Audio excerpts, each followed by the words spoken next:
The flames danced wildly, consuming the car in a fiery inferno. But what sent a chill down my spine wasn't the destruction. It was the woman watching it burn, arms crossed, smirking. I had seen criminals in my career, real, hardened criminals. But never did I think I'd find one running a homeowners association. 2 months ago, I moved to Cedar Ridge, a picturesque community that promised quiet streets, pristine lawns, and friendly neighbors. I wanted peace after years in the courtroom prosecuting crime syndicates. Instead, I found Veronica Blake. The first warning sign came the morning after I moved in. 7 a.m. sharp, a sharp knock at the door. Veronica stood there, her pearl necklace gleaming under the porch light, a stack of documents in hand. "Welcome to Cedar Ridge," she said smoothly. "I'm the HOA president. Here are your membership papers." I flipped through them. 47 pages of rules, outrageous fees, and absurd restrictions. "I'll pass," I said. Her smile vanished. "That would be unfortunate." By nightfall, I found my first warning, a note on my windshield. "Conform or leave." Within days, my trash bins were suddenly out of regulation. Fines piled up, and neighbors who once waved now averted their eyes. Then tonight, my car in flames, Veronica watching it burn. She didn't just want compliance, she wanted control. And she had no idea she had just declared war on the worst possible person. HOA tyranny exposed. The war begins. They slashed my tires. Fined me for a non-regulation mailbox. Had my water shut off in the middle of a shower. And now, my car was a smoldering wreck in my own driveway.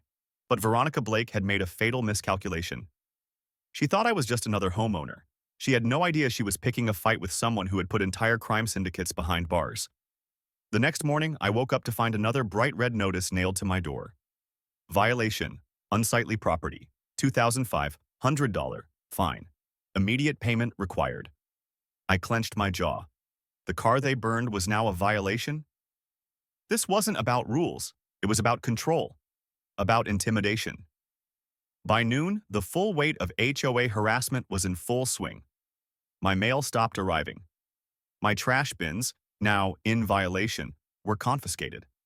I caught a neighbor, Bill Harris, hesitating outside my house, looking over his shoulder before whispering, "Just pay them, mate. You don't know what they can do." I folded my arms. "What did they do to you?" Bill swallowed hard. "Last year, a bloke named Tom Richardson refused to join. His fence suddenly violated HOA policy. Then his dog got poisoned. Then his house mysteriously caught fire. He moved within 2 months." I stared at him. The patterns were too familiar. This was a racket, an organized crime operation disguised as a homeowners association. I wasn't just dealing with a power-hungry president, I was dealing with a criminal enterprise. That night, I found another note, this time slipped under my door. "Join or leave. Final warning." What would you do in my situation? Fight back or get out? Comment, #HOA corruption, if you'd take them to court. I wasn't running. I had spent 23 years prosecuting criminals. If Veronica and her minions wanted to play dirty, they were about to learn what it felt like to be on the other side of an investigation. I set up hidden cameras across my property. Visible ones to deter them, hidden ones to catch them. And it didn't take long. 3:17 a.m. My phone buzzed. Motion detected. I pulled up the feed. There she was. Veronica Blake. But she wasn't alone. 2 men in black tactical gear, HOA security, were with her. One measured my lawn with a ruler. The other took pictures of my mailbox. I hit record. This was textbook intimidation. The next morning, the inevitable happened. A $1,500 fine for excessive grass height. But now, I had proof. Who wants to see what I do next? If you think I should expose them, drop it in the comments. Like if you hate corrupt HOAs. Subscribe for the next shocking twist. This was no longer about fines and violations. This was about justice. And I was about to give Veronica a lesson in fear she'd never forget. Veronica Blake thought she controlled this neighborhood. She thought fear would keep me in line. What she didn't realize was that I'd spent my life dismantling organizations just like hers. She wasn't running an HOA, she was running an extortion ring. And now, I had the proof I needed to tear it apart. I spent the next week doing what I did best, Building a case. I started with surveillance. The cameras I'd installed around my property paid off immediately. Every night, under the cover of darkness, Veronica and her so-called security team patrolled the neighborhood, selectively enforcing rules against only certain homes, homes owned by people who had refused to submit. At 3:41 a.m., I caught them measuring my front porch. Again. By morning, another fine was taped to my door. Violation, unauthorized decor. $800 fine.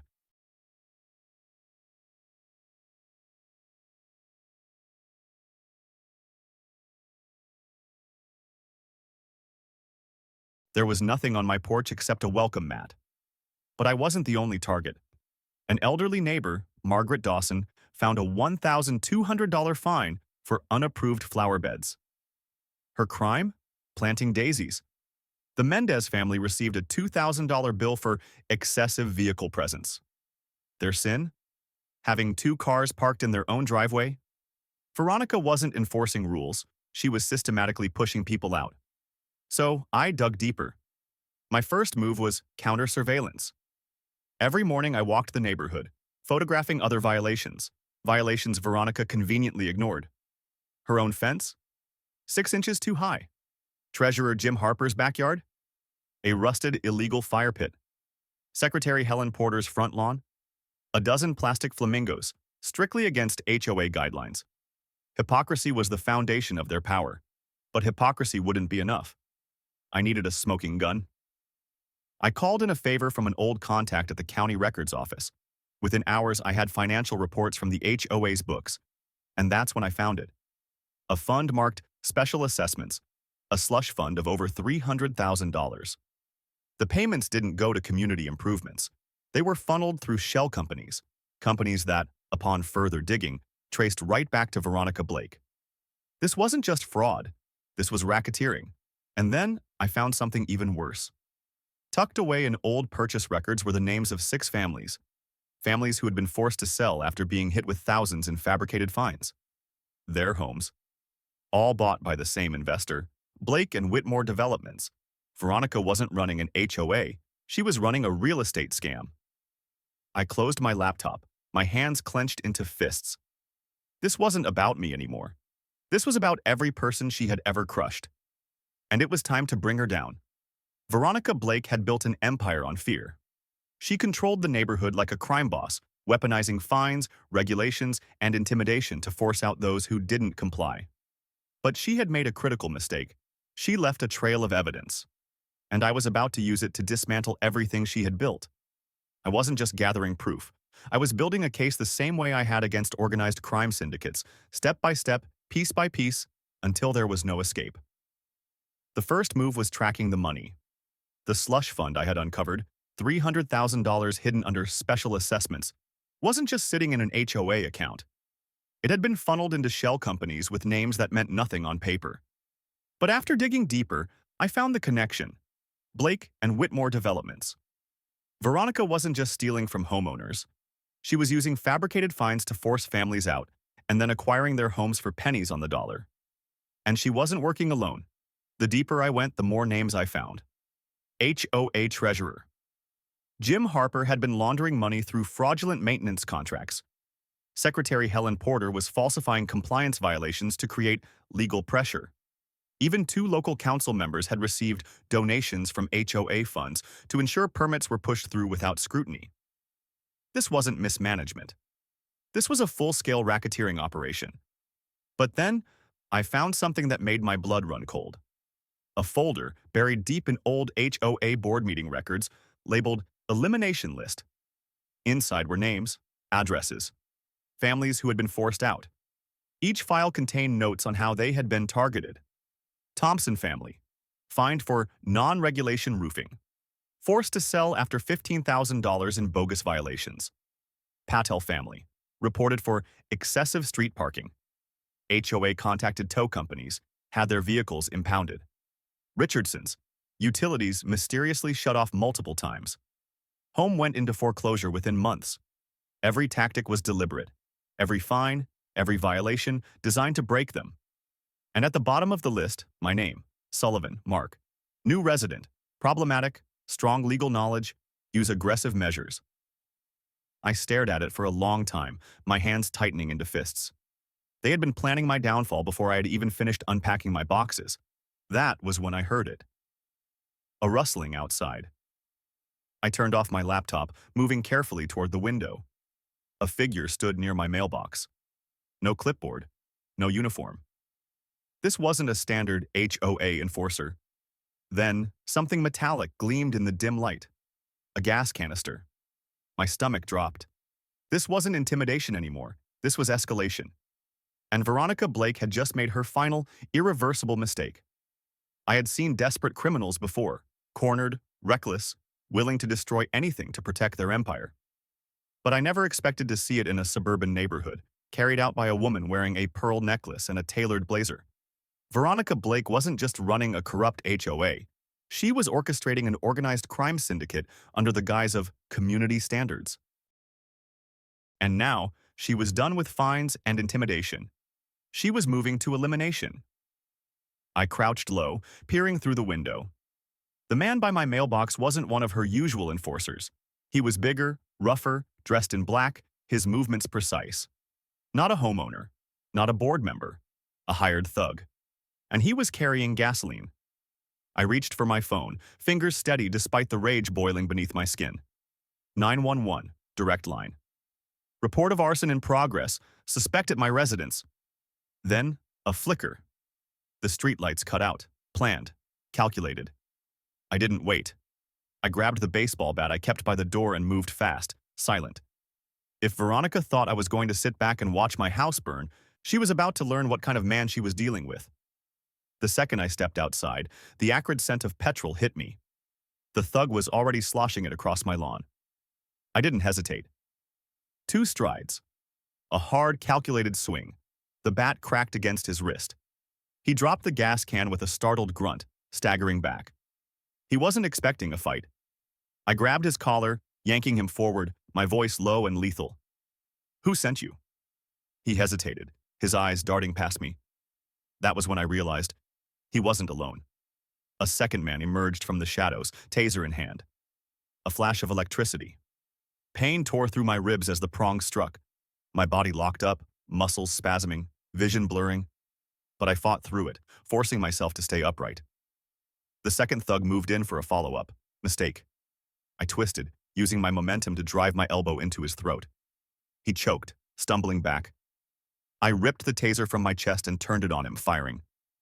The crackle of voltage filled the air as he hit the ground, convulsing. The first man bolted. I let him go. I had bigger prey. Sirens wailed in the distance. Flashing lights filled the street. My neighbors peered out from behind curtains, too afraid to step outside. And then I saw her. Veronica Blake. She stood at the end of the cul-de-sac, watching. Smug. Confident. Until she saw the second thug writhing on the pavement. Until she saw me, standing. Her expression flickered. For the first time, she looked afraid. She turned to leave, but she wasn't fast enough. Because this time, the police weren't coming for me. They were coming for her. Veronica Blake had ruled Cedar Ridge like a dictator, using fear, intimidation, and corruption to tighten her grip. But tonight, the mask had slipped. She had gone too far. And now, for the first time, she wasn't the one in control. The flashing red and blue lights bathed the street in harsh colors as squad cars screeched to a stop. Uniformed officers swarmed my property, weapons drawn. The thug I had tased still twitched on the ground, groaning. His partner had vanished into the night like a coward. But it didn't matter. I already had everything I needed. "Step back, hands where we can see them," I complied, my hands raised. I wasn't the one they needed to be worried about. Officer Gregson, someone I actually trusted, jogged forward, eyes darting between me, the suspect on the ground, and the canister of gasoline still lying in the grass. "What the hell happened here, Sullivan?" I didn't answer. I didn't have to. Because standing at the edge of the scene, Veronica Blake was frozen in place, watching it all unfold. She was shaken. She wasn't in control anymore. I held her gaze as I spoke. Attempted arson, home invasion, assault. I nodded toward the evidence. And I'm guessing if you run a background check on this guy, you'll find he's got direct ties to Blake and Whitmore developments. Gregson narrowed his eyes. He wasn't an idiot. He had heard the whispers, the rumors. He had probably even seen Veronica's influence in action. But this was undeniable.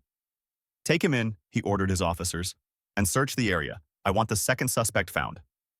The thug was hauled up, his face twisted in pain. But as the cuffs clicked around his wrists, his eyes flickered toward Veronica. He was waiting for her to step in, for her to flash one of those bribed officers she kept in her pocket. But not tonight, because this time I had anticipated her every move. I reached into my pocket, pulled out my phone, and hit play. The recording echoed through the street, the sound of Veronica's voice, crisp and undeniable. "Next time, it might not just be your car. Some accidents happen inside homes." A direct threat, recorded in her own words. Her face went deathly pale. The officers turned to her. The shift in their stance was immediate. The suspicion, the realization. Gregson's jaw clenched. "Blake, do you have anything to say about this?" She opened her mouth, then snapped it shut. Her power was slipping through her fingers. I took a step toward her, voice low, cold, and final. "This is over." For years, she had built her kingdom on manipulation and lies. She had controlled city officials, bullied families, and ruined lives. But all it took was one mistake, and she just made hers. Veronica Blake had built an empire on fear, but tonight, she stood in the headlights of a police cruiser, caught like a criminal in the very trap she had set for others. For years, she had manipulated homeowners, stolen their money, and ruined lives, all under the guise of community standards. But now, with my recording playing loud enough for the entire neighborhood to hear, she could no longer hide. Officer Gregson's expression was unreadable as he studied her. The street had gone eerily silent. The neighbors who had spent years cowering under her rule were now watching, waiting to see what happened when the monster finally lost control. Veronica swallowed, then forced a tight-lipped smile, the same one she had worn when she first knocked on my door, trying to sell me on the HOA's mandatory membership. But this time, her charm wouldn't save her. "That recording is taken out of context," she said smoothly. "This man has been causing trouble since the day he arrived. I was simply warning him that his reckless behavior could put his own home in danger." I almost laughed. She still thought she could talk her way out of this. I turned to Gregson. "That's not the only evidence I have." I pulled out a thick envelope. Every document, every financial statement, every forged violation notice proving that Veronica and her board had been running a full-scale extortion racket. Gregson took it without a word, flipping through the pages. His expression hardened as he saw the bank transfers, the shell companies, the families forced to sell their homes. Behind me, someone gasped. I turned to see Margaret Dawson, the elderly woman Veronica had fined for planting flowers. Her hands trembled as she stared at the documents. She made me choose between my savings and my home," Margaret whispered. "I lost everything because of her." More neighbors stepped forward. The Mendez family, the Richardsons, the Changs. One by one, they began to speak. "She threatened to take our kids' bikes if we didn't pay. She shut off our water for a billing issue that never existed. She told us she could have the council revoke our home permit if we didn't comply." Veronica's calm facade cracked. Her eyes darted from face to face, but there was nowhere left to turn. The people she had terrorized for years weren't afraid of her anymore. Gregson let out a slow breath, then reached for his radio. "Dispatch, this is Officer Gregson. We have enough here to detain a suspect on charges of fraud, extortion, and conspiracy to commit arson. Requesting immediate backup." Veronica's face twisted in desperation. "You can't do this," she hissed. "I have connections. Do you know who I am?" Gregson's jaw tightened. "Yeah," he said, "and that's why you're under arrest." The click of handcuffs was the sweetest sound I had ever heard. Veronica Blake, the woman who had ruled Cedar Ridge with an iron fist, was finally falling. The moment Veronica Blake was shoved into the back of a squad car, Cedar Ridge felt different. The air was lighter. The tension that had gripped the community for years had finally broken. But even as the police lights faded, I knew this wasn't over. The fallout from her corrupt empire spread fast. Within hours, federal agents raided the HOA office, seizing computers, files, and financial records. The local news picked up the story, and within days, homeowners from other communities began coming forward. They had seen the same tactics in their own neighborhoods. This wasn't just about Cedar Ridge. This was bigger. At the next community meeting, held not in a sterile HOA boardroom but on Margaret Dawson's front lawn, neighbors spoke freely for the first time in years. "We need to take back control," one man said. "We let them run this place like a dictatorship." No one disagreed. The HOA was dismantled. The fraudulent fines? Refunded. The properties Veronica's shell company had seized? Returned to the rightful owners. And for the first time in a long time, people weren't living in fear of a clipboard and a fine notice. But this story doesn't end here. With property prices skyrocketing and developers pushing into suburban communities, HOA corruption is becoming more dangerous than ever. The tactics Veronica used, bogus violations, aggressive fines, forced evictions, are being replicated across the country. What happened in Cedar Ridge isn't just a story. It's a warning. Communities need to fight back. Homeowners need to know their rights. And no one should lose their home because of a power-hungry HOA president. So what should happen next? Mark has the evidence, the network, the experience. But what should he do now? Take this fight national? Expose HOA corruption in other neighborhoods? Push for new laws? Help change legislation to stop this abuse? Stay in Cedar Ridge, rebuild his community and ensure no HOA ever rises again? Comment below. What should Mark do next?